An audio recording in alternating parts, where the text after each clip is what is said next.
and let us all do we can to build a better future. All right, folks. This is going to be a tight, in-depth discussion. No pullout needed. But if we can't pull out, a plan B is needed. No pun intended. What am I talking about? Why did I start off this segment like that? Get your minds out of the gutter. We're here to talk about politics because apparently Kamala Harris is being hyped up as the end-all, be-all person. And of course, corporate media brings it up, especially from the Wall Street Journal, where she says she's ready to serve and the best chance for the Biden ticket to be successful. However, I have an article from RT about why Kamala Harris presidency would be the death blow to the Democrats. But first, let's talk about that plan B in case there's no pull out. And you got to deal with something that maybe is going to be a little bit troublesome. Get your mind out the gutters, folks. Shout out to Case Study QB, because now we're going to be talking about Plan B. Plan B. Discussing political article on Democrats might need a Plan B for Biden 2024. I really can't wait for the DNC convention. I really can't wait. It's going to be fun. It's going to be great. It's going to be great. It's Chicago is going to be a one big crazy show, and we're going to be there to talk about it. Let me ask you really quickly about this Politico article published. Pretty breathtaking piece, and it definitely ruffled a lot of feathers in Washington and certainly in the White House, detailing how there are some Democrats and certainly within the donor class who have started musing about a, quote, Biden Plan B. It's a theoretical plan in which if Biden wins. Plan B, in case that pullout is gone. He goes to through the primaries, goes to early June to the convention. He releases all the delegates so someone else can top the ticket. Your thoughts on that? 75 days before the election, you're going to take out with the voters, right? South Carolina voters said they wanted Joe Biden. Pundits never said they wanted Joe Biden. The New York Times did not endorse Joe Biden. It was the elevator lady who liked Joe Biden. So you're going to tell voters, you know better than them. 75 days before the convention. I mean, I think, by the way, this is the ticket that voters wanted. Yo, ho, lady, listen. Yo. First of all, you are speaking for yourself. You're not speaking for me. You're not speaking for my audience. Okay? No one wanted this ticket. Hell, everyone kept on warning about it. This is a ticket that voters wanted. Then why are so many people angry at the Democrats? I really can't wait for the convention. It's going to be great. It's going to be hilarious. I hope it's funny, and I hope everyone just sees just how much of a cringe fest the Democrats truly are. And it's not fair. And by the way, the whole idea is they're going to be removed because of bad polling. Right? That's all we're going on here. Which we all can agree is not accurate. Well, I mean, Swansea polls showed him ahead by 1, and he won by 8. Right. So, we're going to remove a popular, he's a badly polling incumbent because. Yeah, badly polling incumbent, which means he's not popular. Keyword. Man, lady, you're working hard. You're twerking hard for that paycheck. Jeez Louise, would make any dancer at an X-rated club blush with envy. Just how much you're working for that DNC cash money. Is it worth it, though? Because of polls that we know are not accurate. It's also, by the way, it's not going to be Trump versus Biden. It's going to be Trump versus reproductive freedom, Trump versus democracy, Trump versus a strong economy. Oh God, Trump this, Trump that. Stop making Trump into this great dictator, man. Trump isn't the problem. It's the whole system that helped elevate somebody like Trump.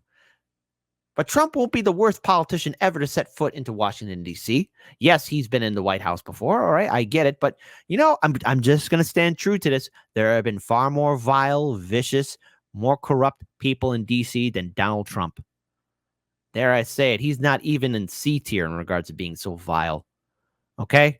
There are far more devious individuals who set foot and ruled over us. By the way, vote blue no matter who. I mean, you keep on comparing Trump to Hitler, right? You do realize that we had sitting U.S. presidents sign the death and extermination of the Native American people, right? But y'all don't want to talk about that because they were properly and they spoke eloquently and they're looked upon fondly as good politicians. Economy, Trump versus academic freedom. That's the framing. Joe Biden is the standard bearer, but it's all the values of the Democratic Party that Joe Biden is going to be carrying with him. It's not him. I know polling's head to head. It's not on it. The key issue is we win. America is on the line. I mean, I think that's. Oh, America's on the line here. America's on the line. So let's talk about what happened under Biden, because everyone said this was going to happen under Trump, because everyone was afraid in 2020 that if Trump got elected, there'd be conflicts happening unchecked. There'd be global economic stagnation and instability. Our infrastructure would be falling apart. If there was going to be any kind of natural disasters, Americans were going to be left on their own. There was going to be still a migration crisis. The kids are still going to be in cages. Oh no! What about student debt or Medicare for all?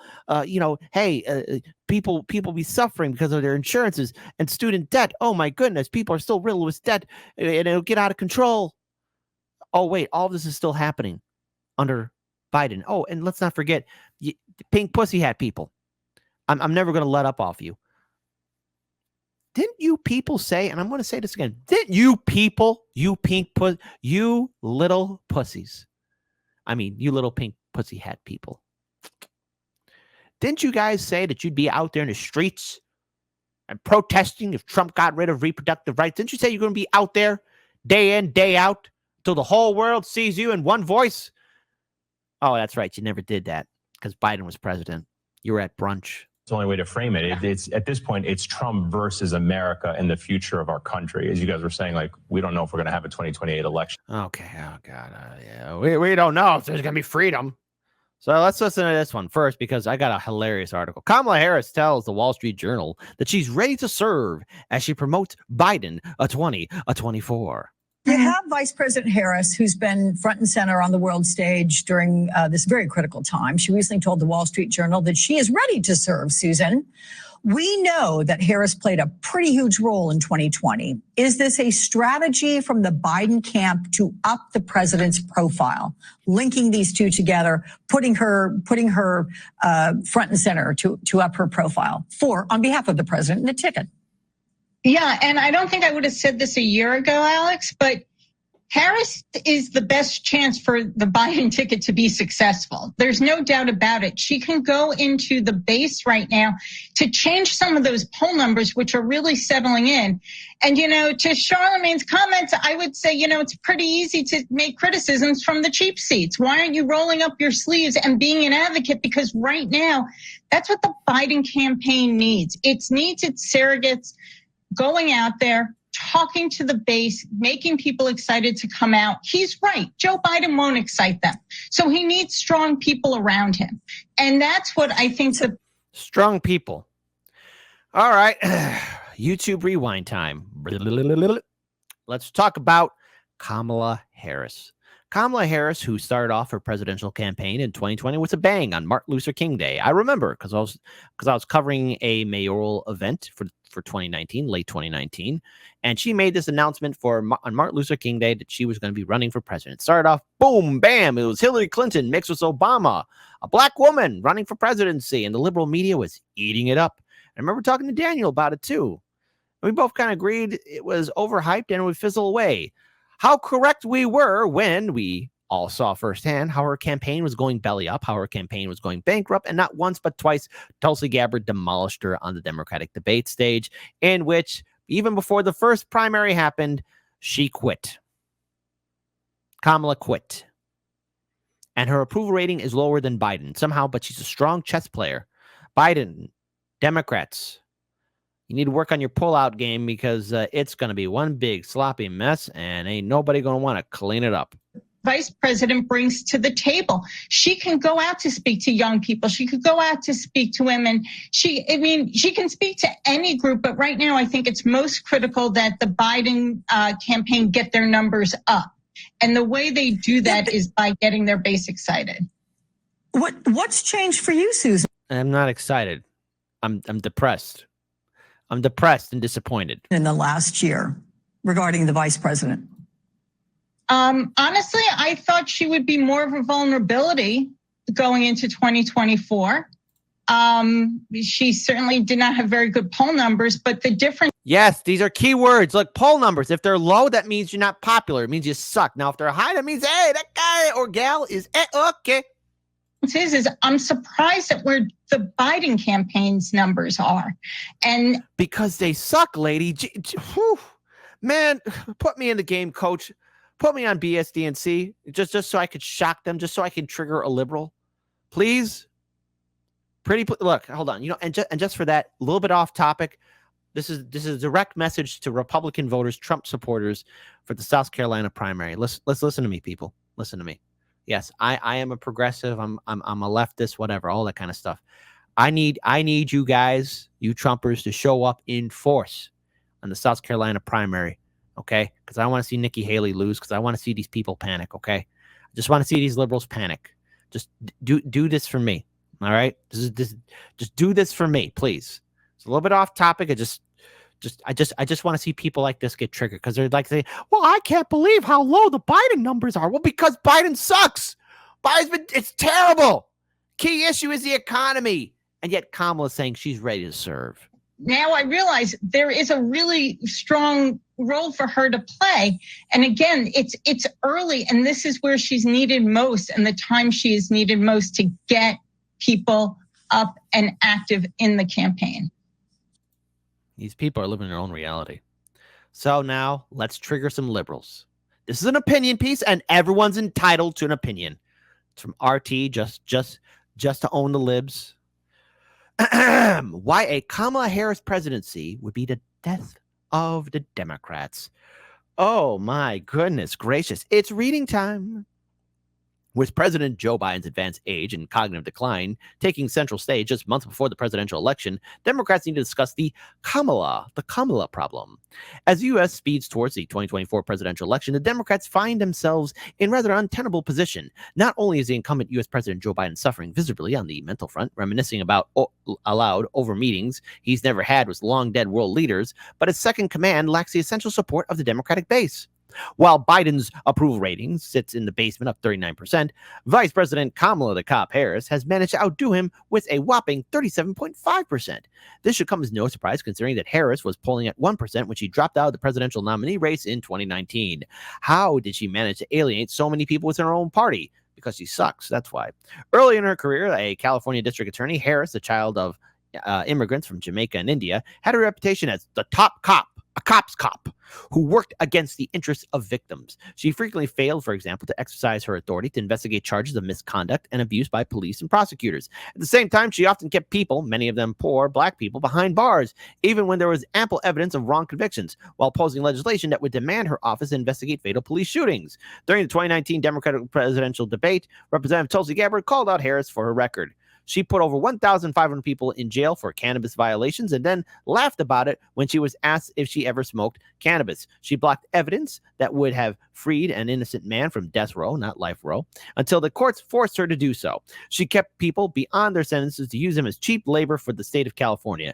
And she fought to keep cash bail systems in place that impacts poor people in the worst possible way. Harris never denied the charges, only saying that she was responsible for reforming California's justice system. More recently, Harris' popularity has taken a hit because she failed to show any real accomplishments in the past 4 years as the vice president. Plus, she was hemorrhaging and still is hemorrhaging staffers. That means people can't stand working for her. Can you imagine Kamala as president? She'll one day go into her office and be like, well, where is everybody? Where is everybody? And it'll be echoing in the White House because no one would want to be there. The janitors wouldn't want to be there. The servers wouldn't want to be there. No one would want to be there. Not even the White House counselor. On the most important issue that Biden tasked Harris with, which was to investigate what was driving waves of illegal immigrants to America, she dropped the ball, neglecting to even visit the U.S.-Mexico border. Well, hey, put me in the game, coach. I can tell you what it is. It's because of decades of U.S. foreign and domestic policies that are impacting Central and South American countries, for example, such as sanctions, coups, regime change, wars, and everybody's also fantastic war, the war on drugs. I mean, that's what's causing people to migrate, okay? Political and economic instability, tyrants and dictators and warlords and drug lords. A former Biden administration senior official told Axios she's been at best ineffective and at worst sporadically engaged, and not seeing the border was her responsibility. It's an opportunity for her, and she didn't fill the breach. This is what happens when you elect a candidate based on their identity, not their competence. It's nearly impossible to relieve them of their duties. Should the Democratic Party take a decision to replace Harris, 59, at this particular juncture, the fallout would be fierce and swift. I don't think so. Anyone who dares criticize Harris, the first woman and Black American to hold office of vice president, will be accused of holding her to a higher standard than past male white politicians. Well, we live in a democracy, right? A republic. We're supposed to, in theory, judge people on their merit. And she's doing a terrible job as vice president. Okay? Oh, what? I'm not going to say anything? Oh, geez, you're doing such a great job. Can you imagine? You know, there's a bunch of firefighters and they're not doing their job, you know, because a whole block is now on fire. All right, guys, you guys are doing great, even though so many people are being burnt to death. Yeah, if Kamala's not popular, it means her policies suck and the people don't respect her. Oh no, we can't get rid of them because what would the people think? I think the people would think, thank God you got rid of her. Did you ever consider that? Maybe instead of, oh, we got to get rid of Kamala, what are people going to say? It's going to be so bad. Everyone's going to be angry. It could be the exact opposite, Uno reverse, where it's like, oh, thank you. I didn't like her. But I'll probably shock so many latte drinking liberals will be like, oh, what? Oh my God. Hey, white liberals, you do realize that there are Black people who don't like Kamala Harris, right? You do realize that there are women who don't like Kamala Harris, right? I know this is earth-shattering news for you. But hey, whatever. Live in your own reality. Live in your own reality. As far as Harris is concerned, she firmly believes that she could lead the nation should something untoward happen to Biden. I'm ready to serve. There's no question about that. No, you're not. Harris told the Wall Street Journal in an interview last week, just days before the release of the damning report emphasizing her boss's failing memory. That's right. The report, penned by special counsel Robert Hur after an investigation into Biden's mishandling of classified documents, said Biden displayed diminished faculties in interviews that derided him as an elderly man with poor memory. Oh, this is a clown show. The public relations fallout has become so critical for the White House that there were rumors of invoking the 25th Amendment. Excuse me. Which outlines presidential succession. This empowers the vice president and cabinet to remove the president from office through a majority vote in the event it's determined he or she is no longer fit for office.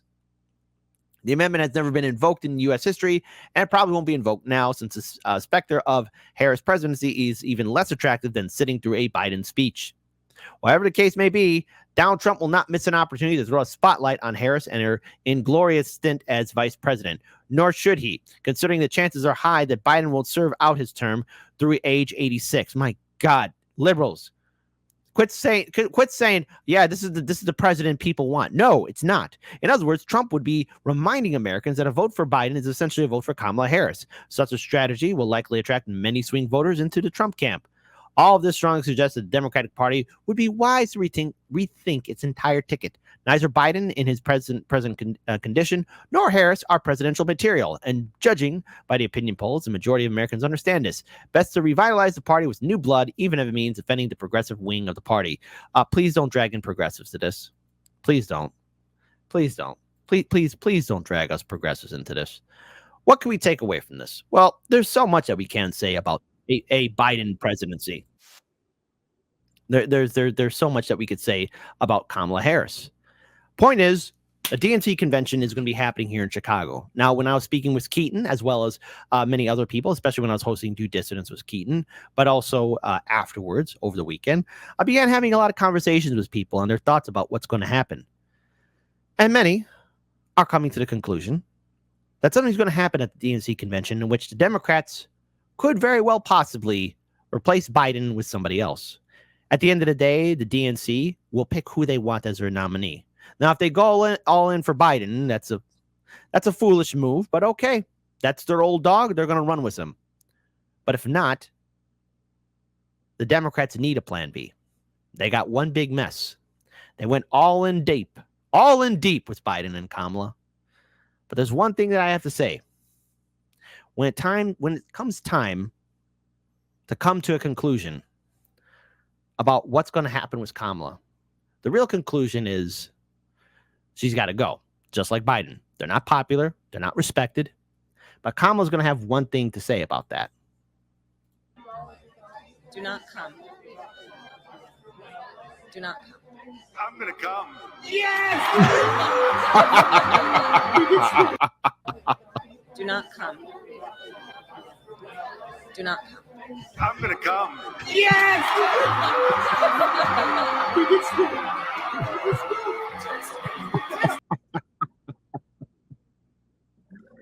Woo! Oh, that never gets old. That's classic. 2024 is going to be an interesting election cycle. It's going to be funny. It's going to be hilarious. There are going to be many liberals who will be a crying and a screaming, being upset and furious. But at the end of the day, Democrats, you did this to yourselves. Tell me again, what's the incentive for voting for you guys? And don't use Trump. I mean, really, give me a good reason why to vote Democrat. Because I got a million reasons why I shouldn't, as do my audience.